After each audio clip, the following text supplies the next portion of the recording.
그래도 목사님 안 오시니까 욕은 덜 얻어먹네. 여러분 반갑습니다. 이동호입니다. 맨날 들어설 때마다 너 이놈 새끼 빨갱이질하고 하고 맨날 욕만 얻어먹었는데 목사님 오시기 전에 빨리 하고 내려가야 되겠네. 시작하기 전에 노래 한 곡 부를까요? 충정감? 저 노래 좀 합니다.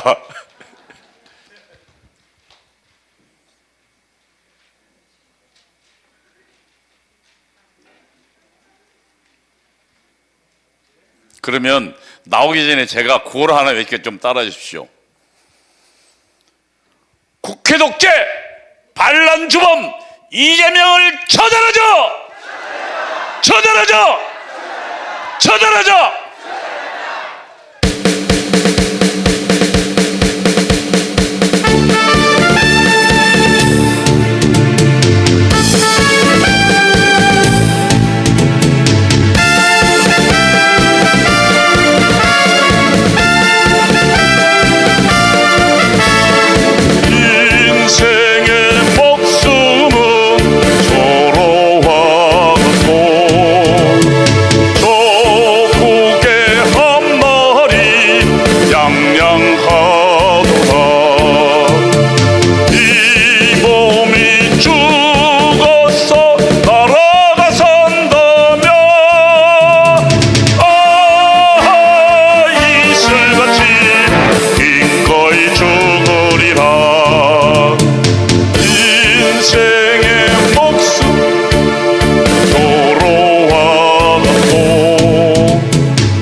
이 전남은 이 좌익에 지금 현재 본거지 같고 여기서 얼마 떨어지지 않은 지역에 임자도라는 지역이 있습니다. 오늘 제가 오기 전에 임자도에서 목회하시는 목사님을 만났었는데 임자도의 간첩단 사건에 대해서 잘 알고 계시더라고요.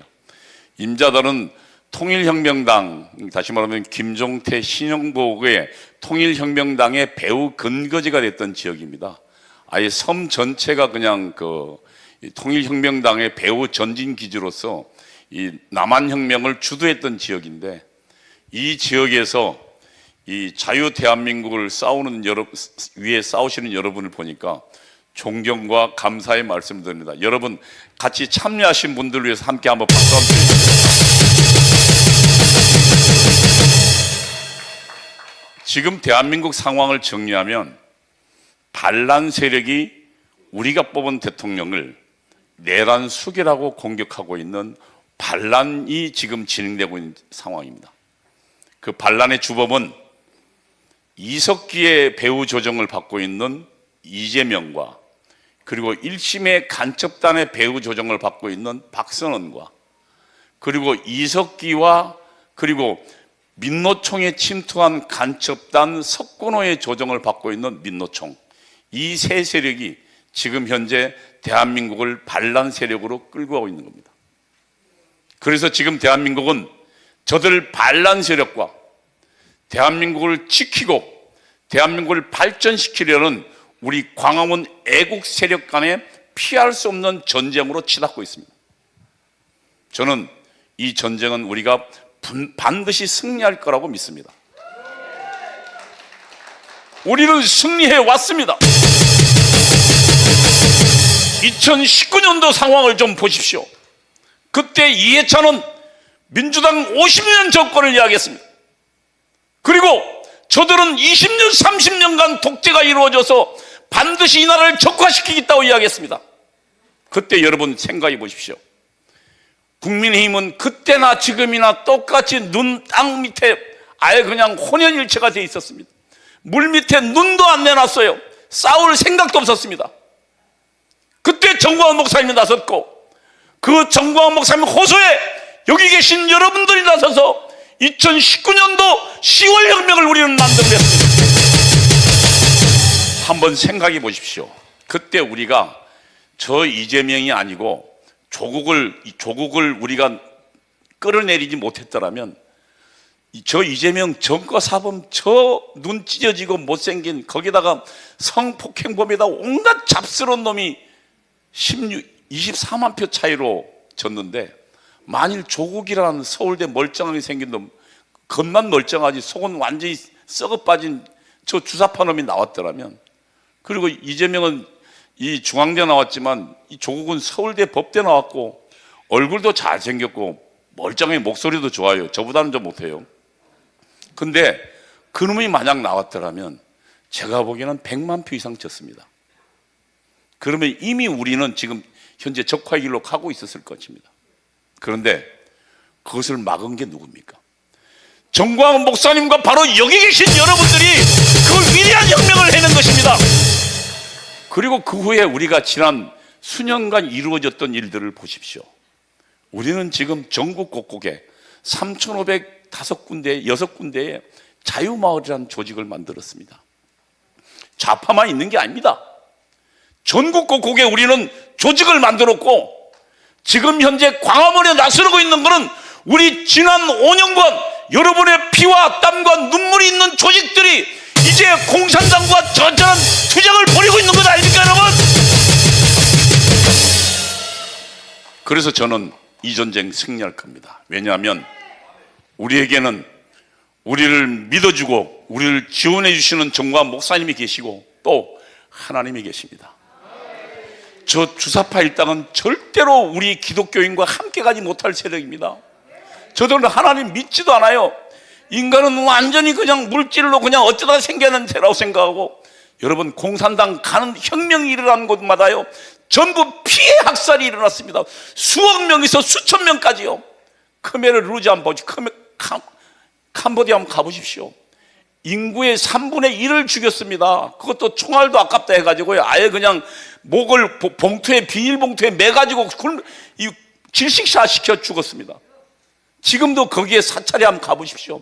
숱한 해골들이 난무합니다. 왜 그럽니까? 저들은 하나님이 창조한 이 소중한 인간이라는 존재를 믿지 않습니다. 자신의 혁명에 만약에 거침떨어지면 무자비하게 죽습니다. 왜? 물질이기 때문에요.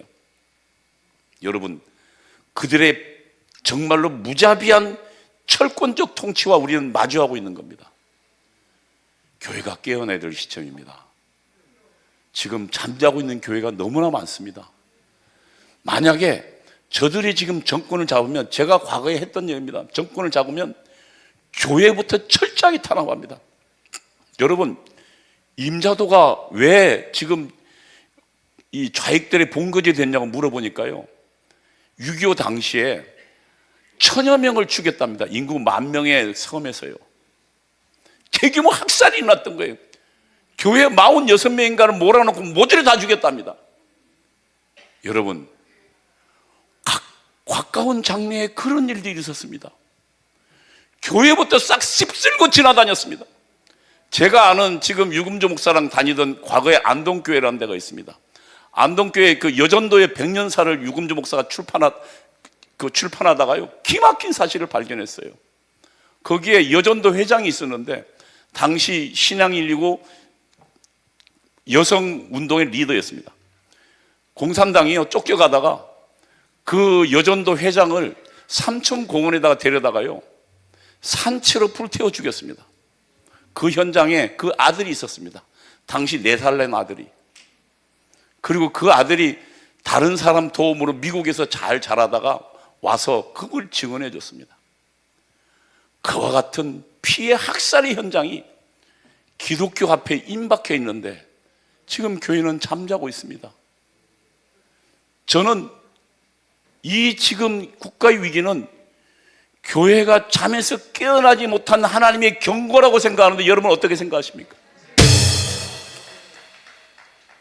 정말로 일어나고 기도해야 될 때입니다. 지금 그래서 이 반란은 이재명 박사는 민노총입니다. 넘겨보십시오. 제가 그 내용을 설명해 주겠습니다. 탄핵을 김여정이 지시했습니다. 다음요. 그 다음에 이재명은 윤 대통령을 내란 수괴라고 곧바로 이야기했습니다. 한번 넘겨보십시오. 이게 지금 12월 3일 대통령이 계엄 선포하자 12월 4일 날 이재명이 국회에 나서서 바로 윤 대통령을 내란의 수괴라고 지목했습니다. 그러자요, 온 지금 나라가, 그리고 더불어민주당 온 국회의원들이, 그다음에 언론이 전부 이 상황을 내란이라고 몰아갔습니다. 우리는 지금 김학성 장로님한테, 김학성 교수님께 중요한 사실을 많이 들었습니다. 여러분, 김학성 교수님이 자기 자랑을 좀 안 해서 그렇지요, 저분 대단한 분입니다. 왜 이러려 그러냐면 지금 현재 판사, 검사, 공무원들요, 헌법 공부하려면, 헌법 시험 보려면 저분 책으로 다 공부했습니다.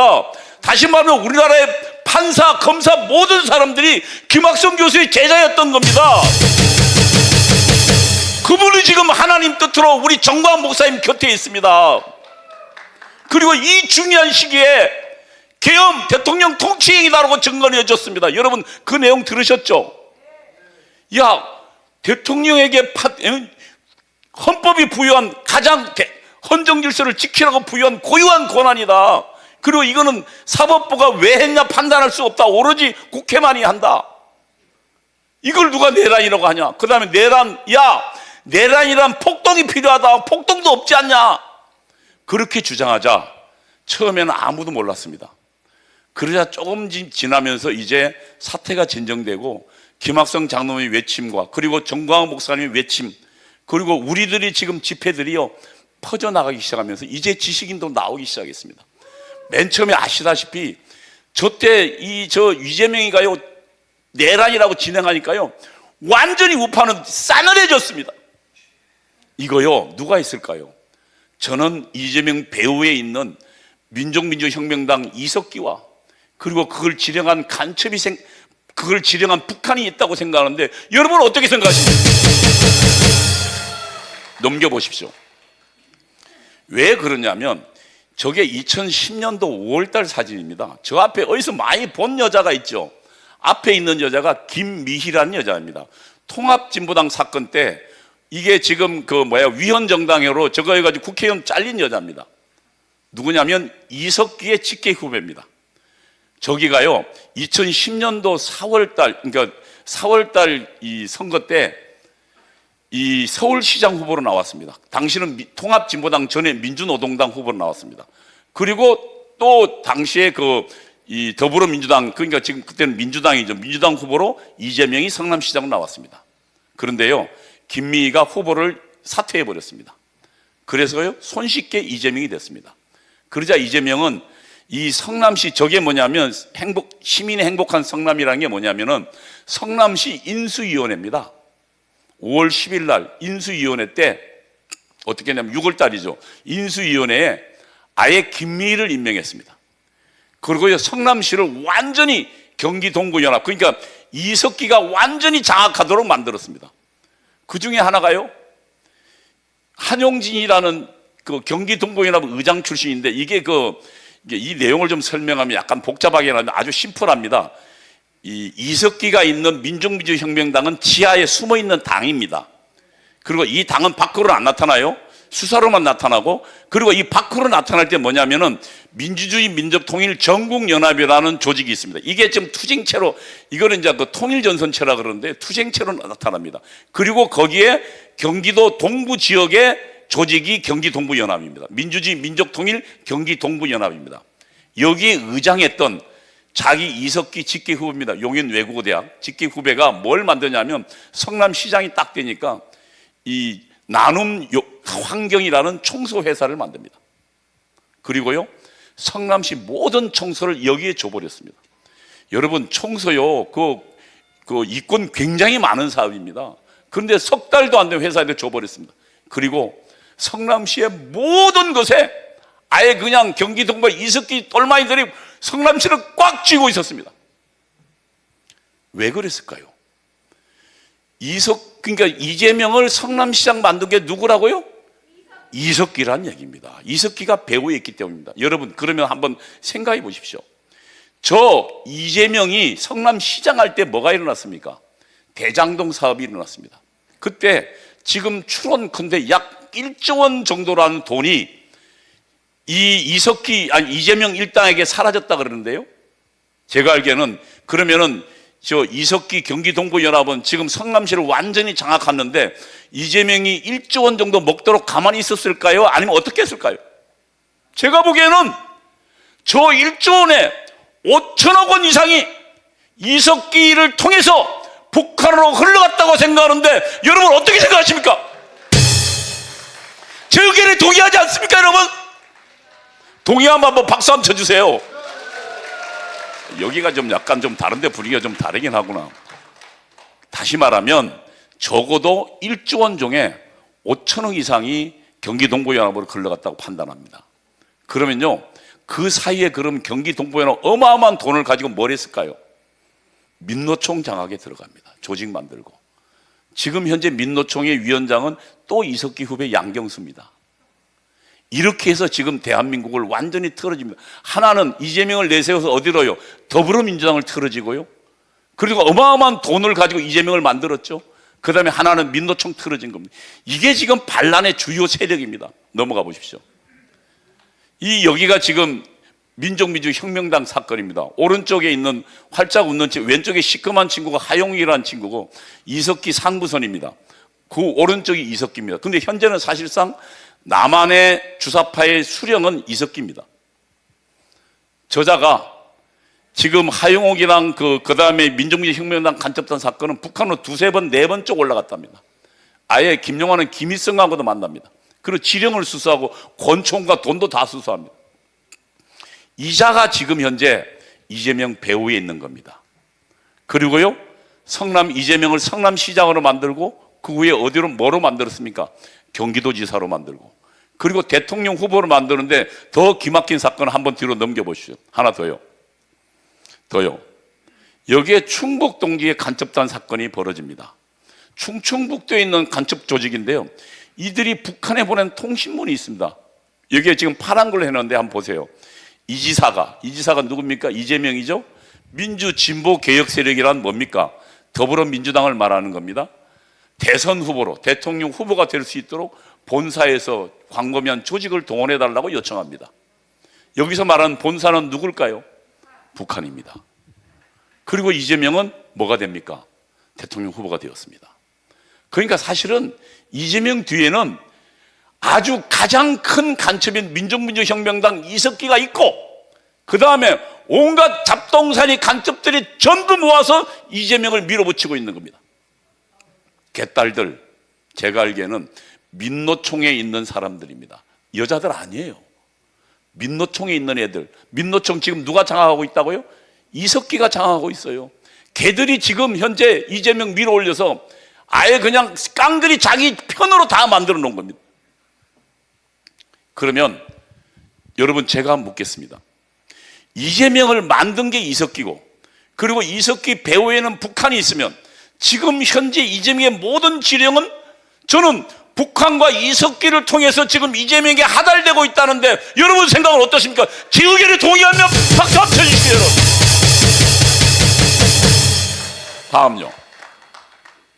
다음에 지금 현재 이 반란을 주도하는 사람 중에 1심의 간첩 혐의자 박선원이 있습니다. 넘겨보십시오. 저 지금 이번 사건이 딱 터지자마자 박선원이라는 친구가 지금 곽종건 특전사령관실에 찾아갑니다. 여러분, 특전사령관은 절대로 언론에 나타나면 안 됩니다. 그리고 언론에 나타나도 국방부의 사전 허가를 받고 나타나야 됩니다. 그런데요, 저 김병주라는 육군 대장 출신과 그다음에 박선원이가 딱 나타나서 자기 특전 사령관에서, 그것도 공식 인터뷰도 아니고 저게 지금 박선원의 유튜브에 인터넷에서, 그리고 거짓 증언을 하기 시작합니다. 그러면서 지금 뭐라 그랬습니까? 이 비상계엄이 지금 사전에 모의된 반란이라고, 그리고 총을 지금 실탄 휴대하지 않았는데 총을 들고 쏘아내라고, 끌어내라고, 사격하라고 지시했다고 거짓 진술들을 만들어냈습니다. 완전히 판을 바꿉니다. 이거를 주도하는 게 박선원인데, 박선원이 어떤 잔지 한번 보죠. 박선원이 그 다음 넘겨보죠.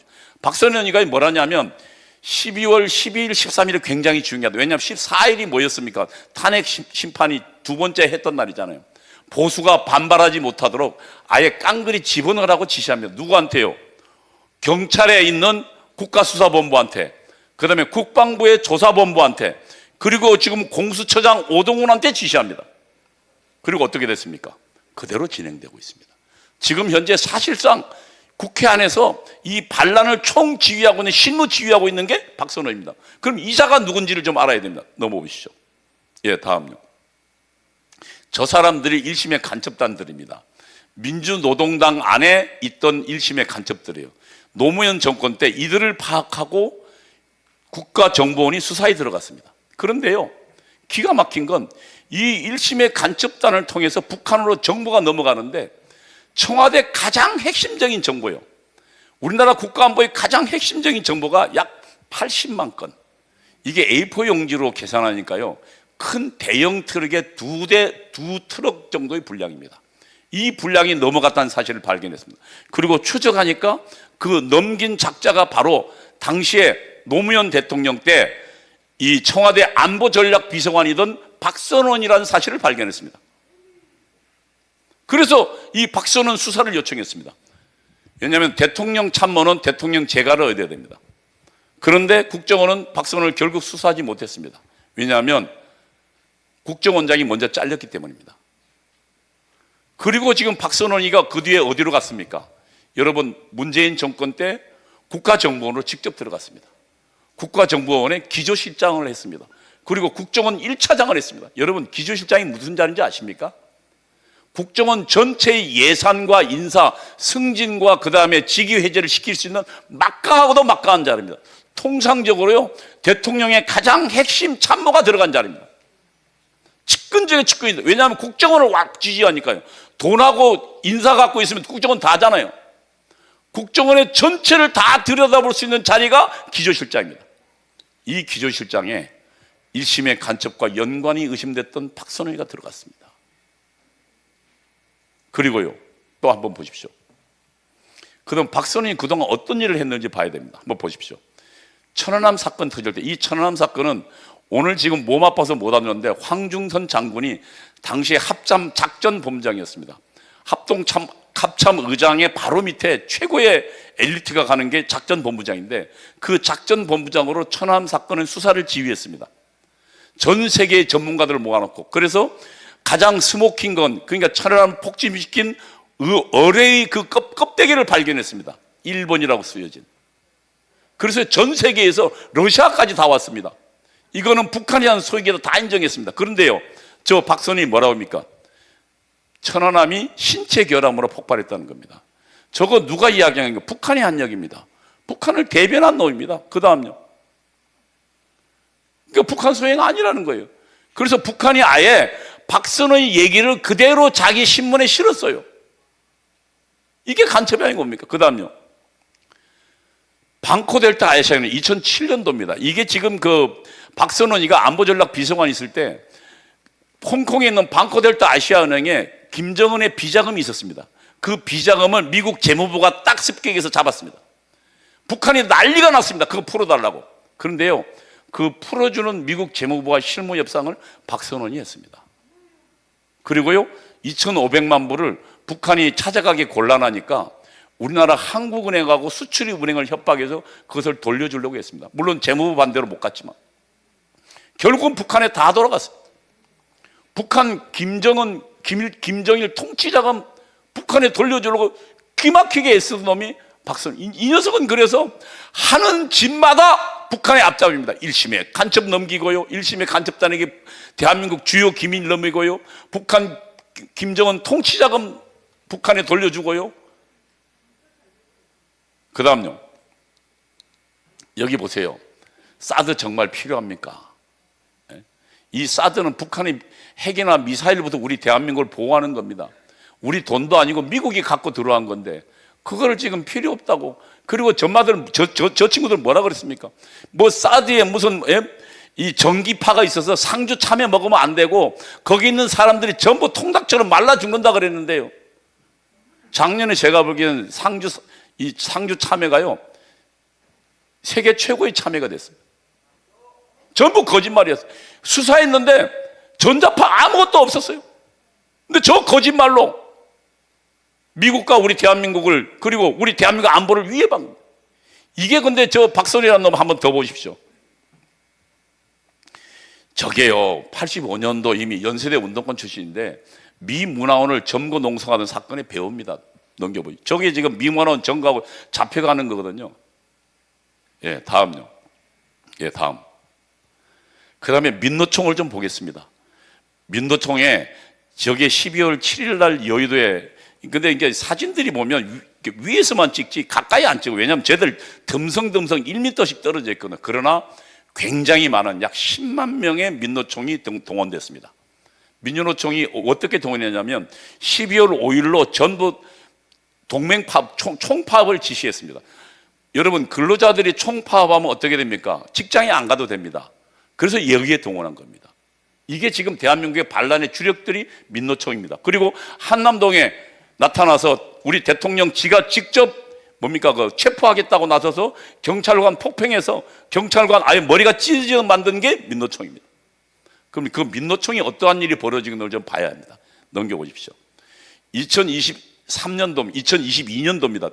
윤석열 대통령이 대통령 되자마자 3월 24일, 앞으로 다시 돌려보십시오. 3월 24일에 윤석열 정부와 5년 내내 투쟁하고 퇴진하고 탄핵시킬 거라고 주장했습니다. 보름도 안 돼서요. 이게 민노총입니다. 그 다음에 넘겨보십시오. 또. 그 다음에 이 민노총에 제가 보려면 이석기가 또 있습니다. 넘겨보십시오. 이 오른쪽에 있는 자가 양경수란 자입니다. 이석기의 용인 외국어대학교 후배입니다. 그리고 경기 동부연합, 아까 제가 이야기했죠. 이석기가 있던 민족민주혁명당은 지하당이기 때문에 외부로는 안 나타나고 경찰 수사에만 나타나고, 그럼 외부에 나타나는 건 뭐냐면 민주주의 민족통일전국연합 이런 통일전선체 그 산하의 경기 동부연합이 나타납니다. 거기 경기 동부연합 출신이고요. 정말 중요한 거는 이석기는 지금 뭘 가졌습니까? 성남시장 만들고 돈도 가졌죠. 그 돈 가지고 조직을 만들어서 당시 소수파였는데 민노총에 들어가서 민노총을 장악해버렸습니다. 그리고 민노총 내에 주사파 조직이 있습니다. 민주노동자 전국회의라는 주사파 조직입니다. 이 주사파 조직의 의장 출신입니다. 이게 양경수입니다. 그러면 양경수 뒤에 누가 있다고요? 이석기가요. 예, 넘겨보십시오.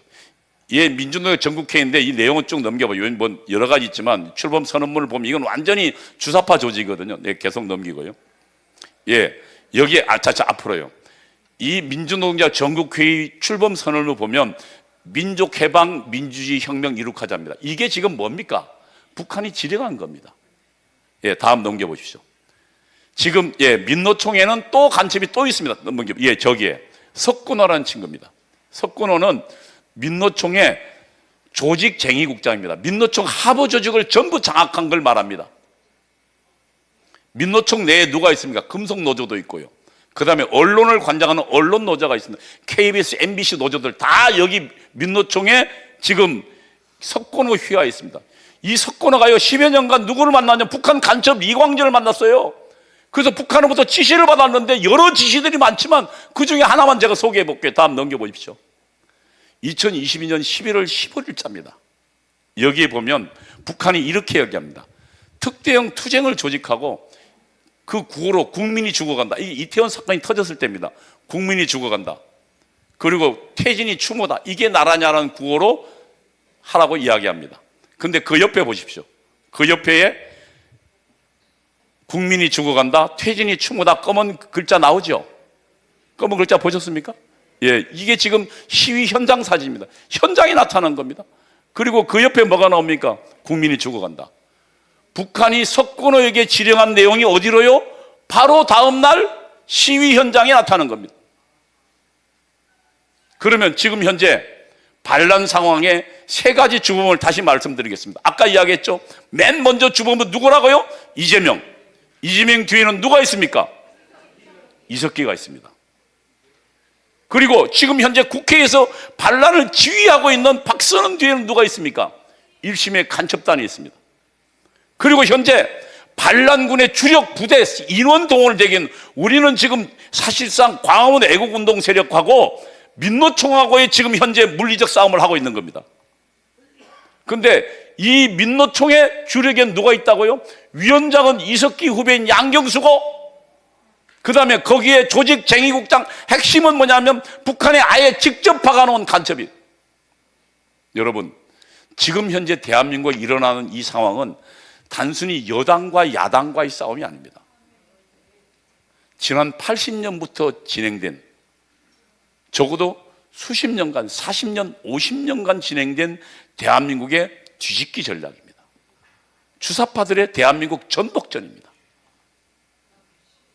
이 전복전이, 예, 여러분, 우리 뒤에 지금 현재 대한민국을 지키고 있고 대한민국을 저 주사파로부터 지켜나갈 광화문 애국운동의 희망 정광훈 목사님이 등장하고 계십니다. 여러분, 모두 기립으로 박수로 환영해 주십시오.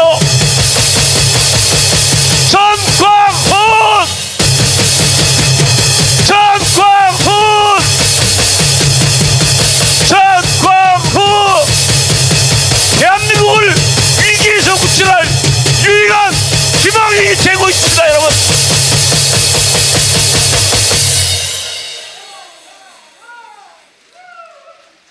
예, 저는 이제 목사님 오셨으니까 말을 마치겠습니다. 제가 설명했지만 지금은 민주노총과 광화문 애국운동 세력과의 전쟁이고 대한민국을 발전시키는 세력과 대한민국을 전복시켜서 북한으로 가게 하는 세력과의 전쟁입니다. 여러분, 2019년도에 이겼듯이 이 전쟁 정광훈 목사님과 함께 기필코 이겨서 우리 자유대한민국을 지켜내갑시다. 감사합니다.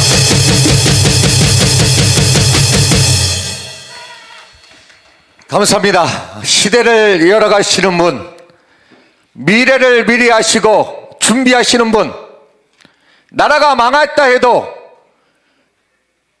모든 사람들이 그걸 믿지 않았지만 정말로 나라가 위기에 있을 때, 지금 나라가 무너져가고 있을 때 홀로 전국을 순회하시면서 무너진 대한민국을 다시 세우며 대통령의 지지율을 40% 이상 지금 민주당에서는 발표도 못하고 있습니다. 계속해서 상승하게 하시는 정광훈 목사님을 소개하겠습니다. 큰 박수로 일어나서 환영해 주시기 바랍니다.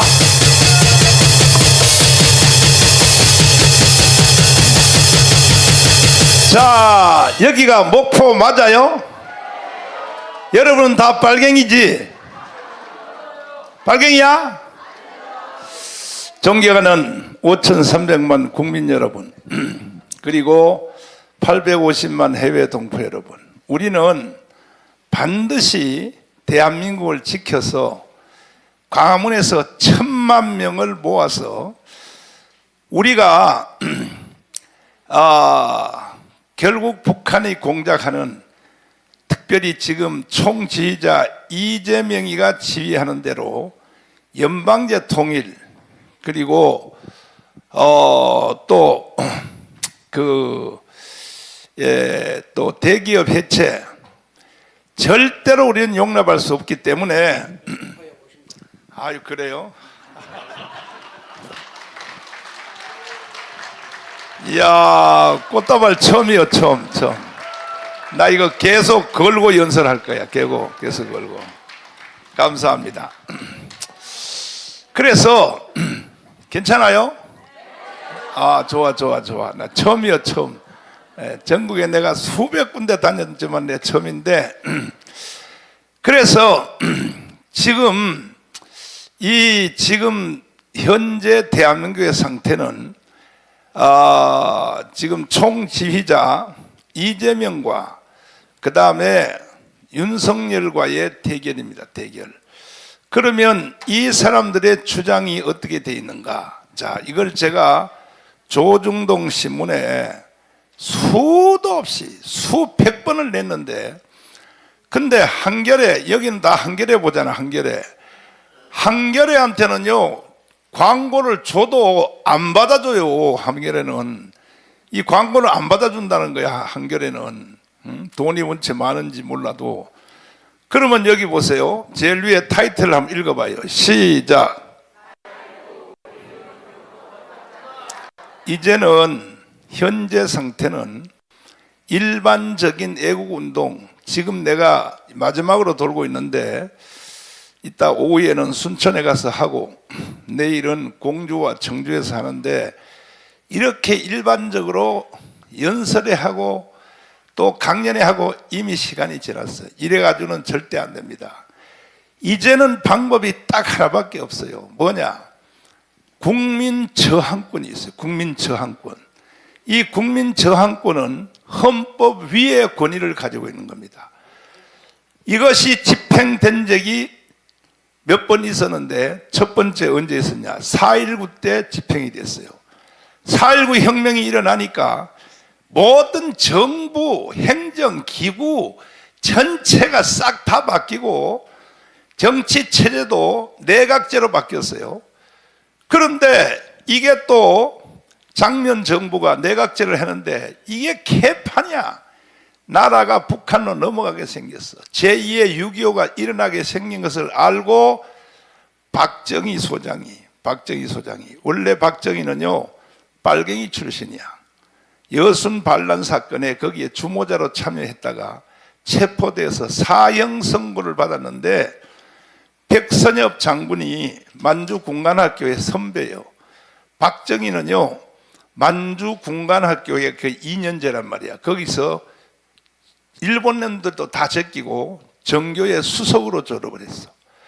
그리고 난 뒤에 박정희는 또 일본 본토 육군사관학교, 거기는 4년제야. 거기에 3학년으로 편입하여 3등으로 졸업한 사람이야. 이렇게 박정희가 대단한 실력자란 말이야, 이 사람이. 근데 이 사람이 일본 사람들이 그 외교관으로 오면은요 일본 말을 모르는 척하고 통역하라 그래. 통역하라고. 이렇게 박정희가 자존심이 센 사람이야. 아니, 일본의 군관학교에서 졸업한 사람이 일본 말을 모를까요? 제일 잘 알지. 그런데도 자존심 때문에 일본 말을 한국말로 통역하라고 그래. 옆에서 통역하라고. 이렇게 사실은 오늘날 여러분과 제가 대한민국에서 이렇게 살고 대한민국에 누리는 것은 여러 사람들의 기여가 있었지만 가장 중요한 두 사람은 누구냐? 이승만이가 있었기 때문에 여러분은 대한민국에서 태어나게 된 거야.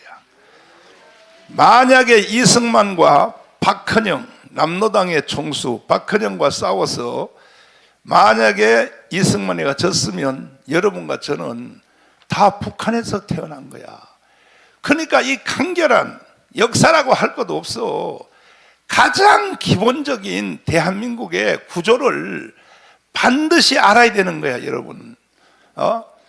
만약에 이승만이가 그때 박헌영하고 싸워서 졌으면 여러분들은 다 북한에서 태어났다니까. 맞아요, 안 맞아요? 맞아요, 안 맞아요? 100%야요, 100%. 그 다음에 또 박정희가 아니었었으면요 여러분과 저는요 또 북한에서 태어났어요. 박정희가 5.16 혁명을 일으키지 않았으면 이미 나라는 북한으로 넘어갔습니다. 그래서 여러분과 저는 이승만과 박정희 때문에 지금 현재 대한민국의 경제가 세계 6위야. 6위. 세계 몇이요? 6위라고 하는 것은요 괜히 엄살 부리는 거야. 사실은 나는 전 세계 붕에 다 다녀봤어. 대한민국이요 미국보다 더 잘 살아요. 일부러 엄살 부리라고 6.2 이러는 거야. 내가 물어볼게요. 미국 가면 24시 마트 있어 없어요? 목포는 있어 없어? 새벽 2시 3시에 가도 김밥 사 먹을 수 있어 없어? 있지. 전 세계에 이런 나라가 없어요. 전 세계에.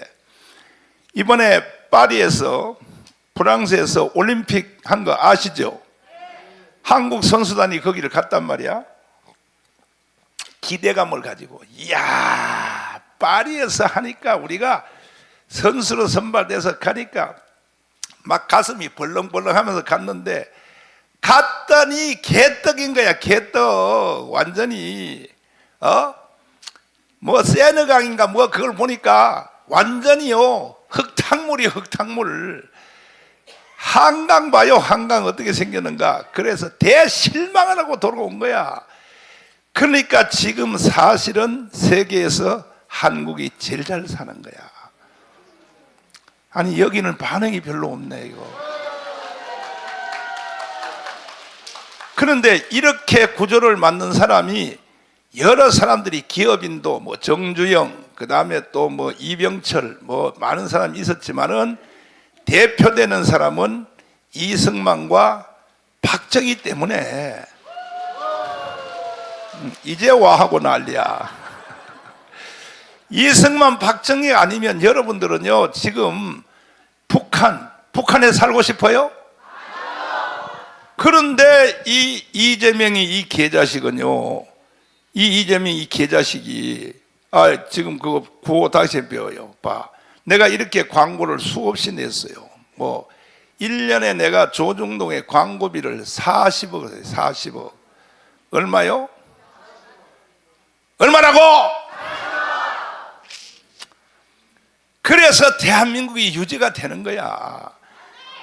위에 읽어봐요. 제일 위에 큰 제목 시작.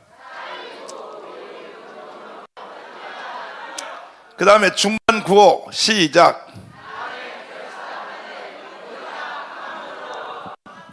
나는 결과가 없는 일은 절대 안 해요.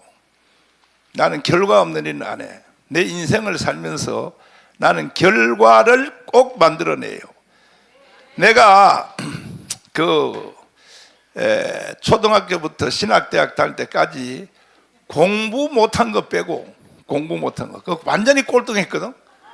완전히 꼴등했는데 내가 목포한테는 저 성적표 안 보여줬나? 보여줬어? 다시 한번 보여줄게. 내가 초등학교 때 성적표 다시 한번 보여줄게. 여러분 자식들이 공부 못한다고 절대로 지어박지 마라. 공부 못하는 애가 천재요 천재. 들어봐요. 보라고. 내가 초등학교 성적표 봐요. 전부 다 뭐야? 양 다 양이야. 나는 어릴 때부터 어린 양을 좋아해. 어린 양을. 그 다음에 또 생활 기록부를 한번 보여줄까요? 이거 봐요. 1학년 때부터 6학년 때까지 선생님들이 다 바뀌거든? 선생님들이 짜고 이렇게 쓴 건 아니란 말이야. 1학년 선생님이 뭐라냐? 체구는 크고 어리석고 수업 중에 오줌만 싸러 다닌다.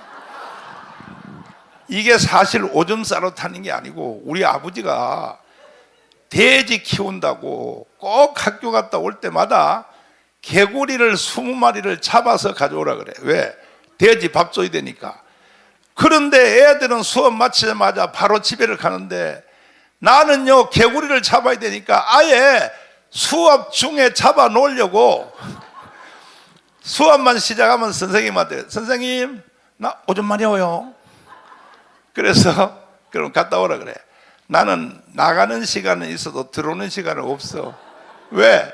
학교 뒤에 가서 개구리 잡아가지고 20마리를 딱 꼬챙이에 끼워가지고 딱 나뭇잎을 벗어가지고 뱀이 물어갈까봐 나뭇잎을 딱 감춰놨다가 그래야 내가 학교 수업 마치고 애들하고 같이 집에 갈 수 있는 거야.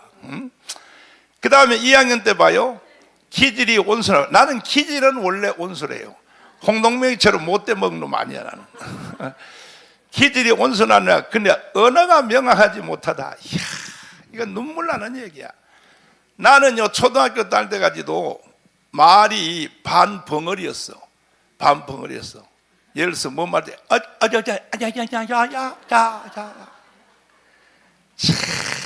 눈물 난 얘기지. 3학년 때 봐요. 온순 하나, 언어가 불명확하고 장난만을 좋아하고 주의가 산만함. 4학년 때 보여. 동작이 느리고 주의력이 부족하고 학습 의욕 없음. 아니 나는 선생님들이 공부시킬 때 난 딴 생각해요. 왜냐하면 어떻게 하면 개구리를 잡을까. 그러니까 학습 의욕이 없는 거야. 그러니까는 여러분들의 손주나 자녀들이 공부 못하는 거 절대 지어먹지 마요. 공부 못하는 애들이 천재야, 천재. 봐요. 에디슨 알아요? 에디슨? 에디슨이요 학교에서 하도 공부 안 하고 장난만 치니까 선생님이 퇴교시켜버렸어. 그래가지고 엄마를 불렀어. 얘는 못 가르치니까 집으로 데려가라고. 그래서 에디슨이 천재라고, 천재. 그러니까 여러분 손주 애들이 공부 못한 애들은 다 천재라고 아시고 최소한 정강훈보다 더 위대하게 돼요. 정강훈보다가. 그리고 또 저기 뭐요, 5학년 때 뭐 두나며 활동에 요령이 없고 미련한 짓을 골라서 하고 장난이 심하고 학습 의욕 없음. 중학교 때는 더 복잡해. 중학교 때 성적표 내가 보여줄까요? 아이고 나 참. 세상에 평균 점수 47점.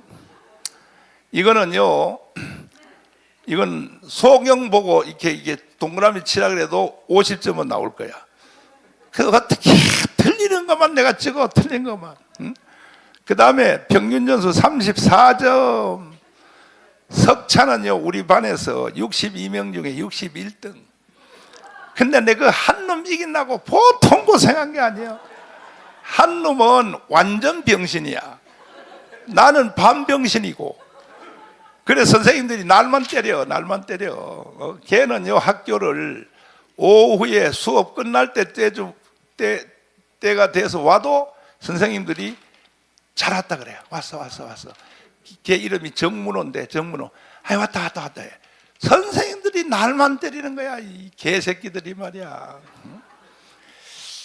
신학대학도 그렇고 하여튼 다 꼴등했는데, 그런데 내가 이렇게 된 것은 언제 됐냐. 69년도에 하도 공부를 못하니까 세상에 우리 엄마가 나를 데리고 서울로 데려왔어. 그래 우리 친척 전성천 박사님 집에 거기다가 거기를 데려갔어요. 데려갔는데 전성천 박사님은 나하고 7촌이요 7촌. 근데 이승만 박사하고 프리스턴에서 박사학위를 같이 공부한 사람이야.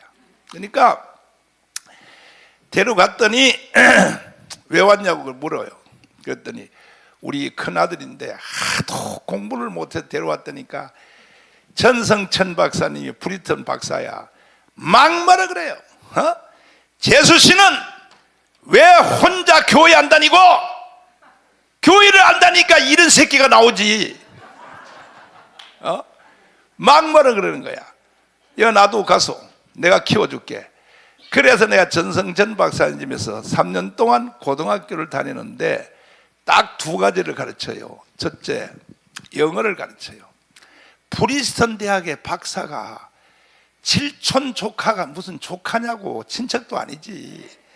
이야, 미국에서 오래 살아가지고 기독교 정신이 딱 박혀가지고 한 번 약속한 책임은 이행하는 거야. 매일 밤마다 낮에 다 볼일 보고 돌아오시면 날 불러. 강훈아 내려와라. 내려가면은 앉으면 이래요. 너는 앞으로 영어를 못해서는 인생으로 살 생각을 하지 마라. 이렇게 말하는 거예요. 그리고 영어를 숙제를 내. 단어를 내일 여기까지 외워. 그리고 문장을 여기까지 외워. 그 다음에 두 번째는 뭐냐, 이승만을 가르치는 거야. 너는 이승만을 모르면 인간이라고 생각하면 안 된다는 거야. 그래가지고 내가요 3년 동안 죽을 뻔했어. 하나도 귀에 안 들려. 이승만이고 개승만이고 뭐 하나도 안 들려. 그러다가 내가 어린 나이에 목사가 된 뒤에 눈물이 나더라고. 아, 우리 전성천 아저씨가 정말로 나한테 제대로 가르쳤구나. 후회하고 돌아가시기 5년 전에 96세에 돌아가셨어. 그래서 90살 돼서 내가 아저씨를 찾아갔어요. 갔더니 너 뭐하나? 이래 날 보고. 그래서 저는 목사가 됐습니다. 그래 목사? 설교는 어떻게 하냐? 그래서 설교 대충 합니다. 그랬더니 너 옛날에 3년 동안 내가 가르쳤던 거 이승만 아느냐? 그래서 내가 그거 회개하러 왔습니다. 참, 그래서 나는 이승만의 2인자가 됐어요. 1인자가. 교수들 100명 나한테 붙여보세요. 나하고 말싸움 붙여보세요. 한 칸에 날아가버려. 한 칸에 날아가버려. 그래서 나는 우리 아저씨 덕분에 이승만의 1인자가 되었는데, 요거는 이제 서론이고, 자 보세요. 이번에 그 윤석열 대통령이 계엄령을 선포했지요. 때문에 지금 탄핵된 상태죠. 이게 왜 이렇게 계엄령을 선포했느냐? 왜 계엄령을 선포해서 탄핵이 됐느냐? 사실은 그 책임이 나한테 있어요. 나한테. 왜 나한테 있느냐? 내가 우리 다빈이를 통하여 USB를 만들어서 이번에 선거는 부정선거다. 이 부정선거에 대해서 강력하게 내가 사회수석을 불러가지고 이거 대통령한테 직접 전달하니까 비서실장 정진석 이 새끼가 막아가지고 전달이 안 된다 그래. 그래서 내가 다시 불렀어. 야, 이 자식아, 사회수석 보고 그래. 사회수석이 나하고 이제 아우야. 이름이 정광삼이야. 나는 정광훈이고. 그래서 나하고 내가 아우라 그래. 아우라. 이름이 비슷하니까. 야, 이 자식아. 그러면 대통령한테 직접 찔러야지. 그래서 내가 USB를 만들어서 대통령한테 전달을 했어요. 그래서 결국은 계엄령이 선포된 건데, 나는 그래서 지금 대통령이 탄핵되고 계엄령하고 하는 모든 과정에 나는 무거운 짐을 느끼는 거야. 사실 내가 USB로 대통령한테 이거 전달 안 했으면요, 대통령이요 이런 고난도 안 나갈 텐데, 자 그러면 내가 왜 이것을 전달할 수밖에 없었느냐? 부정선거 4월 10일 날 부정선거 했단 말이에요. 부정선거. 이 부정선거한 내용을 내가 USB로 담아서 대통령한테 고발한 내용을 여러분이 직접 한번 들어보시겠습니다. 고발한 내용은 다음과 같습니다. 노태학 중앙선관위원장, 김윤빈 사무총장, 김용관, 김재성, 김현준, 천종일, 최현옥은 서버를 조작하여 근본 선거에서 야당의 192석을 만든 주범들입니다. 그동안 끊임없이 언론을 통해 선관위 직원들의 실명을 밝히고 직접 해명을 요구했으나 노태학 중앙선관위원장 등 7명은 끝까지 반응이 없었습니다. 그렇기 때문에 저희가 변호사를 통하여 고발하였습니다. 자유통일당이 피해를 본 이번 선거 조작 사건을 전수조사해본 결과 근본 총선은 완전 사기 선거로 드러났습니다. 선관위 공식 보도 자료에서 자유통일당 투표가 0표, 1표, 2표, 3표로 나온 투표소를 상대로 자유통일당이 실행한 전수조사를 통해 이 사실이 명백히 드러났습니다. 이 도표를 보면 0표가 나온 지역이 73곳, 1표가 나온 지역이 100곳, 2표가 나온 지역이 115곳, 3표가 나온 지역이 156곳입니다. 0표가 나온 지역 중 한 곳인 부산 진구 제1투표소에서 그만, 여기까지.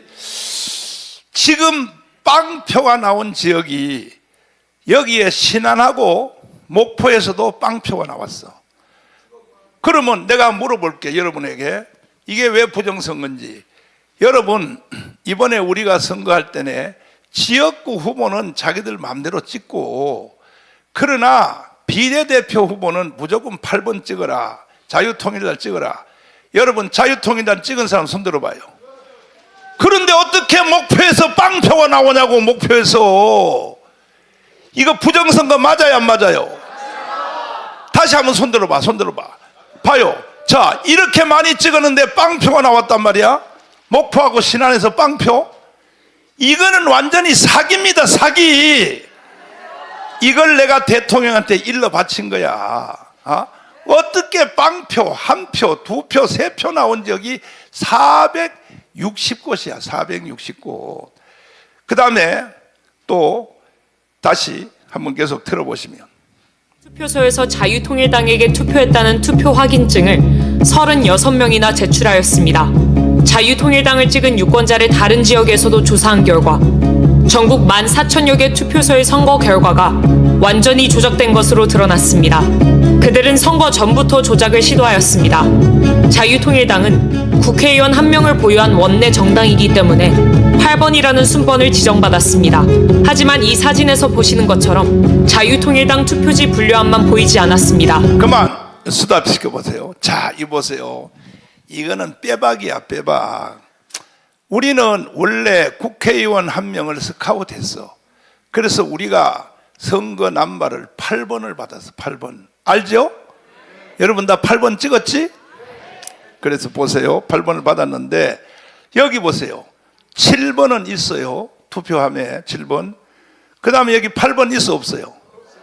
그리고 바로 9번 갔잖아. 그러니까 우리가 찍은 8번 표가 전부 조국당으로 다 가버린 거야. 이것보다가 더 이상 확실한 증거가 어디 있냐고, 이 개새끼들아. 이래도 부정선거가 아니냐 말이야. 그래서 내가 열받아가지고 빵표가 나왔다는 지역 중에서 부산 진구가 있어. 거기를 가서 자길 목사님을 보내가지고 현장 조사를 했더니 거기에 당비를 한 달에 2만 원을 내고 하는 사람이 몇 명이냐? 그게 39명이에요. 39명. 그러면 당비를, 자유통일당에 당비를 내는 사람이 세상에 다른 당을 찍을 수 있어요? 자유통일을 찍을 수밖에 없잖아. 근데 거기서 빵표가 나온 거야, 빵표가. 내가 이럴 줄 알았으면 내가 여기도 조사하러 올 텐데 말이야. 여기 와서 조사했으면 더 확실한데 말이야. 전라도 목포에 와서 조사했으면. 다시 봐요. 자유통일당 비례대표 자유통일당 찍은 사람 두 손 들고 만세. 이거 보라고요, 이거 보라고. 이런데 어떻게 빵표가 나오냐고, 어떻게 빵표가 나오냐 말이야. 그러니까 이거는 완전히 사기예요, 사기. 일단은 우리는 황보성이 의원님을 스카웃해서 원내 정당으로 선거했어요. 그래서 우리가 8번 받았다고. 여기 8번이라는 것이 있어, 없어요? 이거는 사기요, 사기. 그래서 내가 이걸 대통령한테 다 USB로 담아서 다 보고했다 이 말이에요. 다음 들어봐요. 또. 상식적으로 7번 개혁신당 다음에 8번 자유통일당이 위치해야 함에도 불구하고 8번을 건너뛰고 그 자리에 9번 조국혁신당 분류함을 놓았습니다. 이는 자유통일당을 기타와 무효표로 처리했다는 증거입니다. 그리고 증거인멸을 위하여 지하에서 투표용지를 파쇄한 현장을 포착하였습니다. 이 모든 증거를 통해 40총선은 조작된 선거임이 만천하에 드러났습니다. 이뿐만이 아닙니다. 우파 정당은 본투표에서 전라도를 제외한 대부분의 지역에서 이겼으나 사전투표에서 결과가 뒤집어졌습니다. 이는 지역구 선거에서도 많은 부정선거가 일어났다는 증거입니다.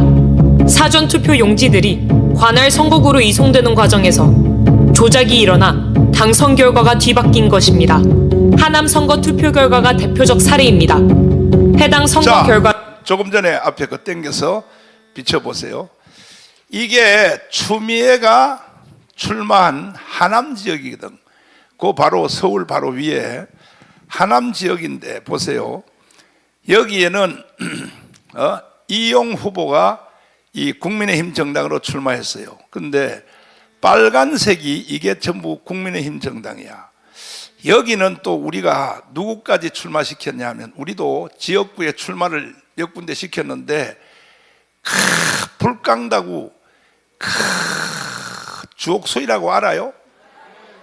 이야, 그 불깡도야. 주옥순을 여기에 지역구에다가 내가 출마를 시켰어. 시켰더니 이용 후보가, 그러니까 국민의정당 후보가 하루는 저녁에 나를 찾아왔어. 찾아와서 목사님, 내가 지금 아슬아슬하고 이기고 있다 이거야. 아슬아슬 이기고 있는데 주옥 순위가 지금 4%를 차지하고 있다는 거예요. 4%. 자기가 지금 현재도 한 1, 2% 이기고 있는데 주옥순이가 4%를 갉아먹고 있으니까 주옥순을 좀 사퇴를 시켜서 자기하고 같이 좀 하게 해달라고 사정을 하고 우리 교회 찾아왔어요.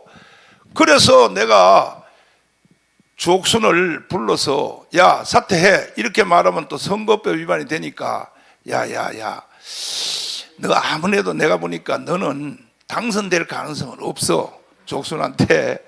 그러니까 차라리 협력을 하는 게 좋지 않겠냐 그랬더니 주옥순이가 바로 받아들여 가지고 협력하겠다고. 그래가지고 주옥순이가 사퇴를 했어요. 사퇴를 하니까 지금 사실은 5% 차이로 이 국민의힘 정당에 올라갔죠.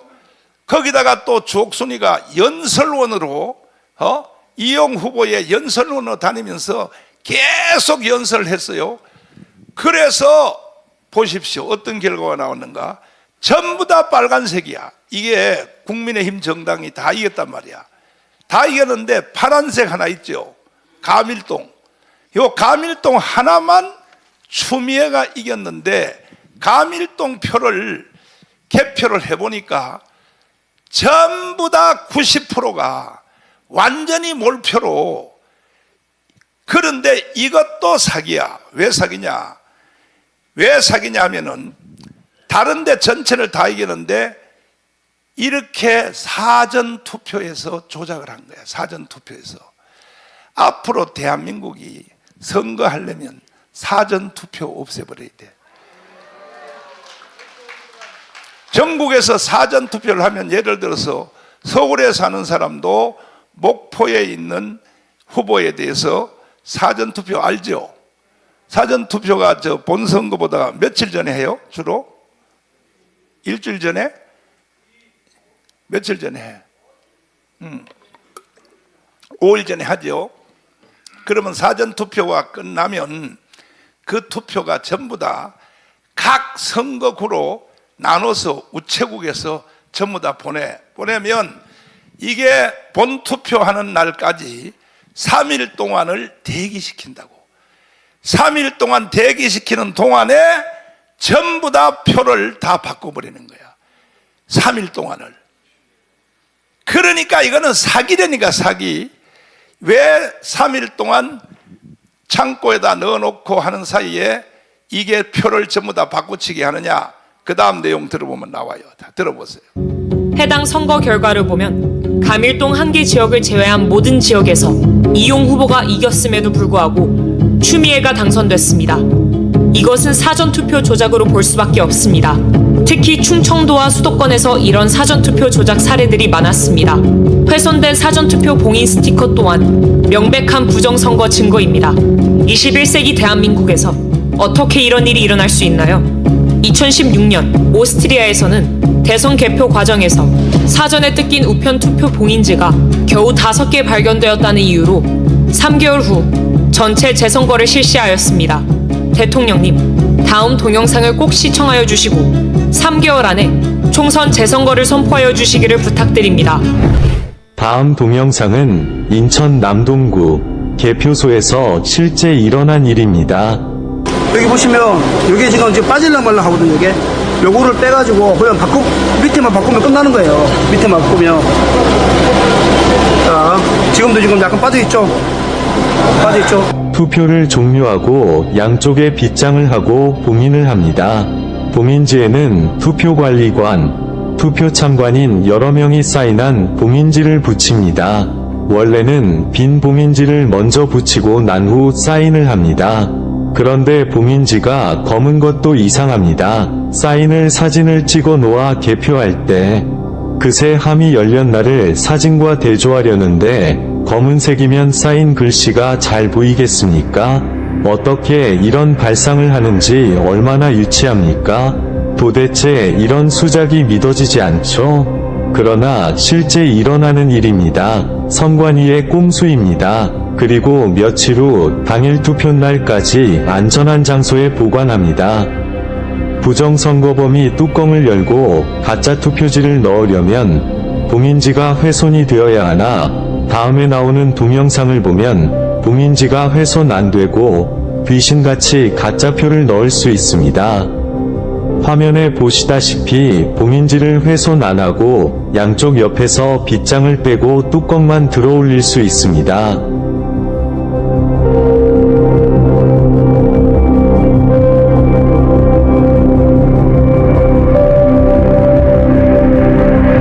그리고 가짜표를 마음대로 넣을 수 있습니다.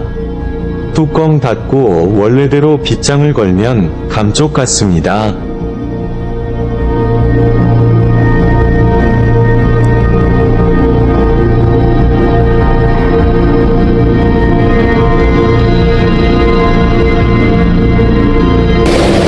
자, 왜 이걸 제가 의심하게 되냐 하면, 지금 그 사전투표, 관내 투표를 제가 확인해 보니까 90%가 조국신당, 더불어당이에요. 현장에서 사람들이 발견 못한 이유는 정상적으로 봉인지를 떼고 빗장을 뺐기 때문에 의심들을 안 한 것입니다. 그야말로 마술입니다. 가히 부정선거범들은 프로 중에서도 프로 마술사입니다. 기상천외합니다. 이러니 온 국민이 속아 넘어갈 수밖에 없습니다. 이런 부정선거를 기획한 머리만 좋은 한 놈에게 5천만 국민의 민주주의가 통째로 말살이 되니 가히 세계 역사에 남을 일입니다. 그러나 이게 뭐 어렵습니까? 세계적인 발명품인 김치와 한글과 활자인 쇠술, 세계 최초 직지심경을 만든 IT 최선진국인 대한민국 국민을 우습게 보고 발각이 안 되리라 생각한 것이 헛똑똑이입니다. 이제 온 국민은 이 동영상을 보셨으면 1960년 3.15 부정선거 후 4.19 혁명이 일어났듯이 총궐기해야 합니다. 시청해 주셔서 감사합니다. 자, 끊어요. 목포여 일어나라! 이런 걸 보고도 가만히 있으면 국민의 자격이 없는 거야. 다시 해설하면 이것이 사전선거를 통하여 투표함이 목포에도 왔단 말이야. 신안에도 왔단 말이야. 근데 3일 동안 대기하고 있다고. 3일 동안 창고에. 그 사이에 아까 영상 봤죠? 아까 그 사전투표 보관함 거기에 그것을 열려면 앞에 봉인지 용지가 찢어져야 돼, 그대로 있어야 돼. 열려면 찢어져야 돼, 그대로 있어야 돼. 그런데 보세요. 기술을 기가 막히게 개발해서 하나도 안 찢어지고 옆에 핀만 빼면 그대로 열고 거기서 전부 이 자유통일당 표를 다 꺼내버리고 거기다가 다 조국표를 다 집어넣은 거야.